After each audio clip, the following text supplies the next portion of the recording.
Assalamualaikum warahmatullahi wabarakatuh. Bismillahirrahmanirrahim. Alhamdulillahil mun'im. Wassalatu wassalamu ala khatamil anbiya wal mursalin Muhammadinil amin.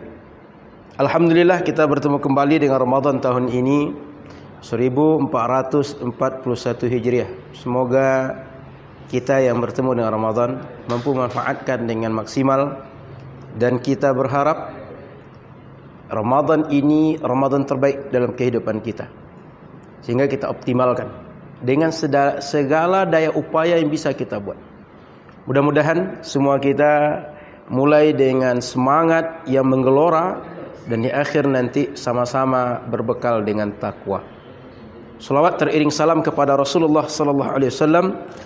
Mudah-mudahan di akhirat nanti kita tidak terhalang untuk mendapat syafaat beliau, dan tidak terhalang untuk meminum air dari telaga Al-Kautsar Nabi Muhammad sallallahu alaihi wasallam. Kaum muslimin dirahmati Allah Subhanahu wa taala, setiap tahun kita disuruh puasa yang wajib.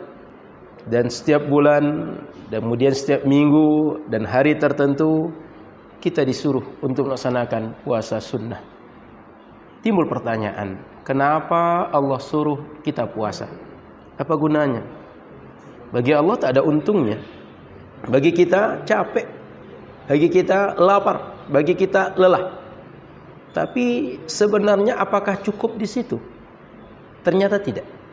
Para ulama kita setelah melihat dari dalil-dalil syariat, melihat kenyataan di lapangan, merasakan sendiri, ternyata ibadah puasa itu punya banyak hikmah.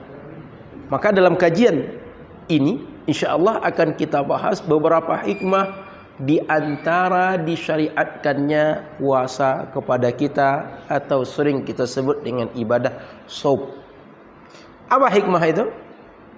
Pertama, kita tengok dulu definisi daripada shaum. Para ahli fikih mengartikan shaum itu dengan al-imsak anil akli wasyurbi wal jima'i naharan ma'an niyyah.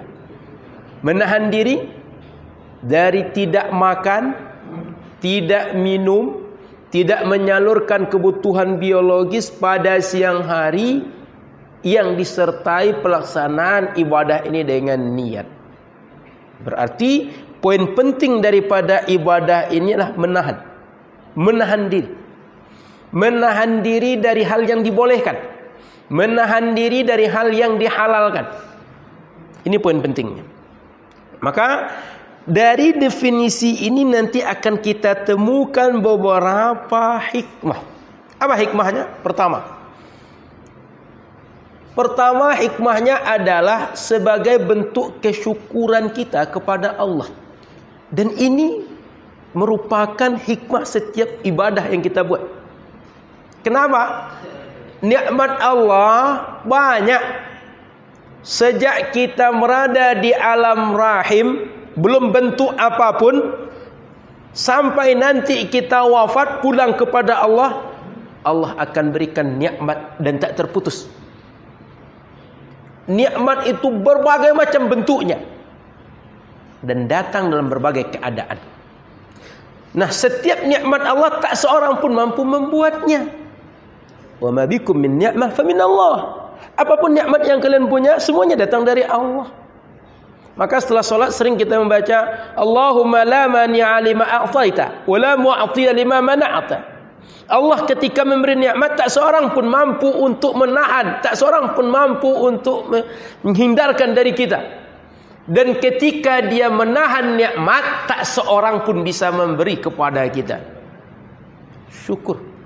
Dan nikmat Allah itu dikatakan oleh Al-Quran, wa in ta'uddu ni'matallahi la tuhsuha. Kalau kalian menghitung nikmat Allah, kalian tak akan mampu untuk menghitungnya. Maka syukur terhadap nikmat. Seandainya kita perbandingkan berapa banyak nikmat Allah dan bagaimana kesyukuran kita dengan ibadah, tak akan pernah seimbang. Kenapa? Nikmat Allah itu 24 jam ngalir, enggak pernah putus. Ibadah kita, jangankan 24 jam, solat 5 waktu saja, itu belum tentu habis 1 jam oleh kita semuanya. Dan itu belum tentu setiap kali ibadah ibadah kita sempurna, khusyuk, ikhlas, layak diterima dan diberi pahala oleh Allah. Maka tak seimbang. Jadi hikmah pertama, syukur.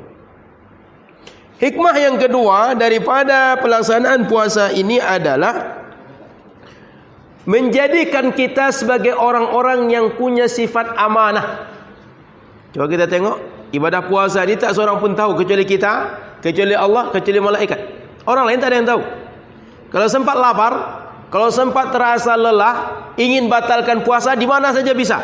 Setiap nampak air, nampak makanan, bisa makan. Tapi kalau orang betul-betul merasa dirinya dijaga, diperhatikan, diketahui oleh Allah, dia tak akan sembarangan membatalkan puasanya. Meskipun tersembunyi, tak seorang pun tahu, tak ada CCTV yang mengawasi dia, dia tak akan batalkan puasa dia.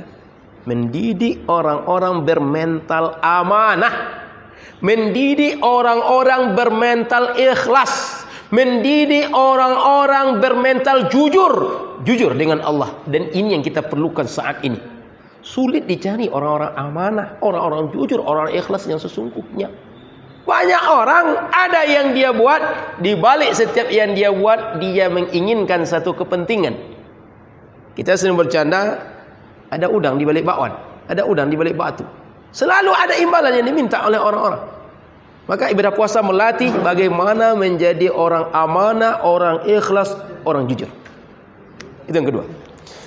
Yang ketiga, kita dengan yang kaki empat itu banyak kesamaan. Dia makan, kita makan. Dia tidur, kita tidur. Dia bergaul, kita bergaul. Lalu apa beda kita dengan mereka? Ibadah. Puasa bagian dari ibadah itu. Sehingga ibadah puasa yang kita buat sebagai pembeda kita dengan yang kaki empat. Mereka kalau sudah makan, kalau sudah minum, kalau sudah menyalurkan kebutuhan biologis, kadang-kadang tak pandang ini keturunan atau bukan, ini mahram atau bukan. Tidak ada rasa malu. Manusia kalau syahwatnya tidak terjaga, di mana saja, kapan saja dia buat apa yang dia mau. Puasa membuat orang mampu mengontrol, mengendalikan, mengarahkan bagaimana berbuat yang patut, yang baik, yang benar menurut syariat. Jadi melatih diri kita menjadi pribadi-pribadi yang berjiwa mulia, mendekati para malaikat yang tak maksiat kepada Allah. Bukan seperti yang kaki empat yang mau menyalurkan semua kemauan mereka kapan mereka mau. Hikmah yang ketiga. Kita masuk yang keempat. Hikmah yang keempat, ibadah puasa ini mengendalikan kita untuk tidak semua apa yang halal masuk ke perut kita. Kenapa? Karena kalau perut ini tak dikendalikan, menjadi sarang penyakit. Sehingga dalam Al-Quran Allah perintahkan wa kulu washrabu wa la tusrifu. Makanlah kalian, minumlah kalian, tapi jangan berlebihan. Kenapa? Innahu la yuhibbul musrifin. Allah tak suka orang-orang yang berlebihan. Kenapa Allah tak suka? Secara medis terlalu banyak isi perut, tak ada kontrol, lemak banyak, berbagai zat berlebih, pada akhirnya banyak penyakit yang muncul. Sehingga usia bisa pendek gara-gara penyakit yang bersarang di badan itu. Puasa melatih agar kita ini terkontrol, terkendali, tak terbanyak yang masuk dalam perut, ada takarannya. Bahkan alat pencernaan kita ini dia bagaikan mesin, mesti ada istirahatnya. Mesin kalau bekerja terus dia rusak. Tapi kalau Anda jeda, ada istirahat, dia refresh. Dia bisa bekerja lebih baik lagi setelah diistirahatkan. Maka puasa ini di antara hikmahnya membuat kita lebih sehat. Yang kelima, kita anggap cukup yang 5 ini. Orang yang puasa, dia tidak makan, tidak minum, sehingga dia merasakan bagaimana orang kalau tak makan, kalau tak minum. Dia merasakan bagaimana susahnya orang fakir, orang miskin, kaum du'afa. Sepanjang hidup mereka susah untuk makan, susah untuk minum, apalagi beli pakaian, beli kendaraan bagus, beli rumah dan segala macam. Harapannya kalau itu yang mereka rasakan dalam diri mereka, terpanggil diri mereka untuk mau memperhatikan hajat orang-orang susah. Sehingga ringan untuk berzakat, ringan untuk bersedekah, ringan untuk berbagai pemberian-pemberian yang lain. Yang semua pemberian-pemberian tadi, kalau kita lihat balik manfaatnya kepada yang memberi, bukan sekedar kepada yang menerima setiap pemberian kita. Maka kaum muslimin dirahmati Allah Subhanahu wa taala, setidak-tidaknya dalam surat Al-Baqarah 183, ya ayyuhalladzina amanu kutiba alaikumus shiyam kama kutiba alal ladzina min qablikum la'allakum tattaqun. Allah mengatakan mudah-mudahan semoga dengan ibadah puasa kalian menjadi orang bertakwa. Semoga dengan 5 hikmah tadi, kata takwa di ujung ayat 183 tadi bisa kita renungi, kita resapi, sehingga ibadah kita upayakan sebaik mungkin, seoptimal mungkin, sehingga ibadah yang wajib kita tambah dengan sunnah. Hingga puasa wajib kita kerjakan maksimal, puasa sunnah kita tambah di luar Ramadan nanti. Ini 5 hikmah, mudah-mudahan bermanfaat, menjadi motivasi ibadah, semoga membuat kita semakin dekat dengan Allah. Maaf salah dan kurang. Sampai ketemu dengan kajian selanjutnya. Subhanakallahumma bihamdika, asyhadu an la ilaha illa anta, astaghfiruka wa atubu ilaika. Assalamualaikum warahmatullahi wabarakatuh.